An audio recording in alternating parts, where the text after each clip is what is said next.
بسم اللہ الرحمن الرحیم۔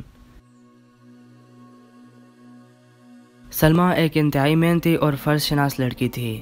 اس نے ایک نہایت ہی غریب خاندان میں آنکھ کھولی، مگر یہ والدین کے رزق حلال اور ان کی اچھی تربیت کا نتیجہ تھا کہ اس نے شروع ہی سے پاکیزہ سوچ کو پروان چڑھایا اور محنت اور جدوجہد مسلسل پر یقین رکھا۔ سلمیٰ کے والد ایک مقامی فرم میں معمولی ملازم تھے اور والدہ مکمل طور پر ایک گھریلو خاتون تھی جن کی سوچ اپنے گھر سے شروع ہوتی تھی اور وہیں پر ختم۔ باہر کی دنیا کے بارے میں وہ مکمل طور پر نہیں جانتی تھی۔ مسز جبار ایک سیدھی سادی خاتون تھی جنہیں اپنے 3 بچوں کو تعلیم دلوانے کا شوق جنون حد تک تھا۔ یہی وجہ تھی کہ نامساعد حالات کے باوجود بھی جبار صاحب نے اپنے بچوں کو حسب توفیق سکولوں اور کالجوں میں پڑھایا۔ سلمیٰ ان کی سب سے بڑی بیٹی تھی۔ اس کے بعد عامر اور شاہد، 3 بہن بھائیوں میں 2 سال کا فرق تھا۔ سلمیٰ نے میٹرک کے بعد FA BA میں امتیازی نمبروں سے کامیابی حاصل کی۔ آگے وہ MA ایجوکیشن کی تیاری کر رہی تھی کہ شاہد سے شادی ہو گئی۔ شاہد بنیادی طور پر ایک شریف اور مہذب انسان تھا۔ اس نے سلمیٰ کے ساتھ بہت اچھا سلوک کیا اور وقتی طور پر اسے بھی یہی محسوس ہوا کہ اس کی تکلیفوں کے دن کٹ گئے ہیں، مگر جلدی اسے اپنی خوش فہمی کا احساس ہو گیا جب اس کے سسر والوں نے اپنے رنگ دکھانا شروع کیے۔ اس کی ساس اور ایک نند نے صحیح معنون میں اس کا ناکتہ بند کر دیا۔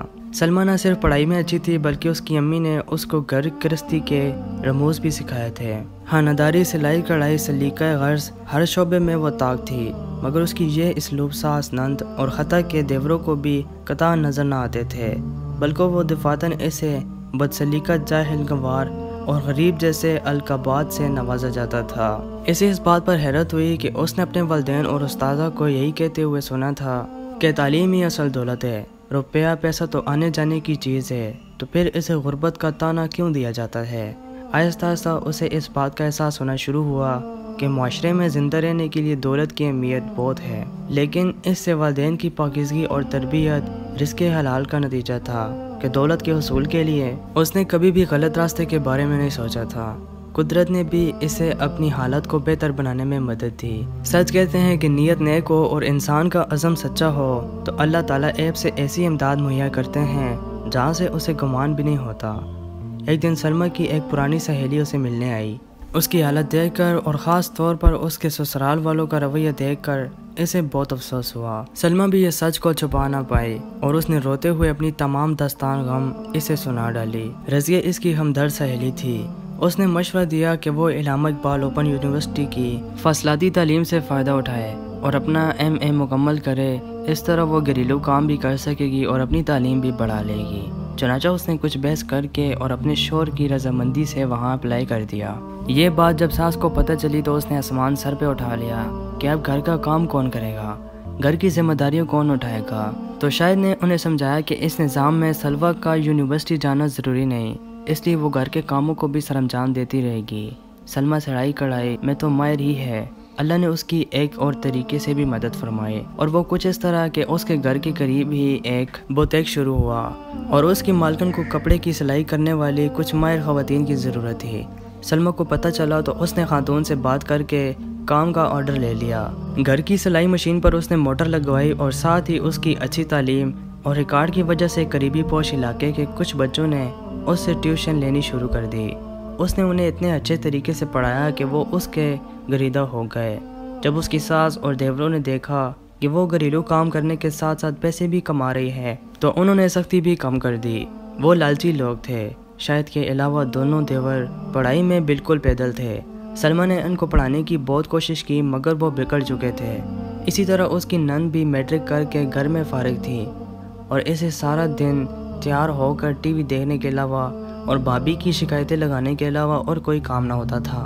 سلمیٰ کی ماں جب ساری صورتحال دیکھتی تو اسے بہت رنج ہوتا، مگر پھر شاید شرافت اور اس کے حسن سلوک کو دیکھتے ہوئے اسے کسی حد تک صبر آ جاتا اور وہ اپنی بیٹی کے اچھے نصیبوں کی دعا کرتی ہوئی چلی جاتی۔ شادی کو 2 سال گزر گئے۔ سلمیٰ کی گود ابھی تک خالی تھی اور اس کی ساس کے چلائے ہوئے نشتروں میں اس کے بانجھ ہونے کے طعنوں کا اضافہ بھی ہو چکا تھا۔ اسی دوران اس کا MA بھی بہت اچھے نمبروں سے پاس ہو گیا تھا اور اس نے اسپیشلائزیشن کے لیے آگے اپلائی کر دیا۔ شاہد کی بھی پروموشن ہو گئی۔ سلائی اور ٹیوشن کا کام بہت بڑھ گیا تھا، مگر سلمیٰ کو جیسے اللہ نے آہنی حوصلہ دے دیا تھا، وہ چپ چاپ اپنے سسرال والوں کے ظلم برداشت کرتی اور اپنی ساری کمائی ان کے حوالے کر دیتی۔ شاید یہ سب کچھ دیکھتا مگر ماں بہن اور بھائیوں کے آگے بولنے کی ہمت اس میں نہ تھی۔ گھر کا بوجھ کم کرنے کے لیے اس نے بھی شام کو ایک فیکٹری میں جانا شروع کر دیا تھا۔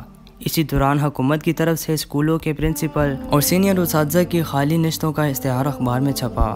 تجربہ نہ ہونے کی وجہ سے سلمیٰ پرنسپل کی سیٹ کے لیے تو اپلائی نہ کر سکی مگر اس نے سینئر ٹیچر کی پوسٹ کے لیے فارم جمع کروا دیا۔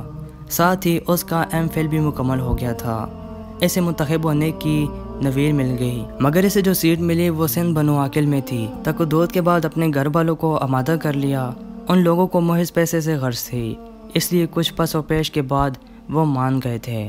شاہد نے اپنے گھر والوں کے علم میں لائے بغیر اس علاقے میں ٹرانسفر کی کوشش کی اور اپنے افسر اور ان کے بالا منت سے مجج کرنے کے بعد اپنی ٹرانسفر کرانے میں کامیاب ہو گیا۔ خدا نے جیسے ان دونوں کو صبر اور اچھی نیت کا ثمر دیا، جیسے ہی وہ دونوں بنو عاقل شفٹ ہوئے سلمیٰ کی گود بھی ہری ہو گئی۔ 5 سالہ تجربہ مکمل ہونے پر اس نے پرنسپل کے لیے درخواست دی اور تحریری امتحان بھی پاس کیا۔ اچھے تعلیمی کیریئر اور شاندار ریکارڈ کو مد نظر رکھتے ہوئے انٹرویو پینل کے اراکین نے کامیاب امیدواروں میں اسے پہلے نمبر پر منتخب کیا۔ اس دوران اللہ نے اسے ایک بیٹے اور بیٹی سے بھی نواز دیا تھا۔ شاہد نے اپنی بہن کا رشتہ دفتر کے ایک عمر رسید کلرک سے کر دیا اور اپنے بھائیوں کو قرضہ لے کر باہر بھجوا دیا۔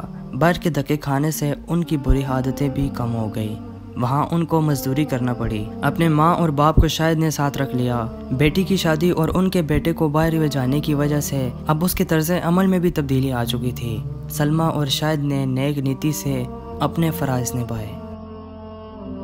اگر آپ کو یہ سٹوری اچھی لگی تو کمنٹ سیکشن میں اپنی رائے ضرور بتائیں اور محمد اسماعیل وائس چینل کو ضرور سبسکرائب کریں۔ اللہ حافظ۔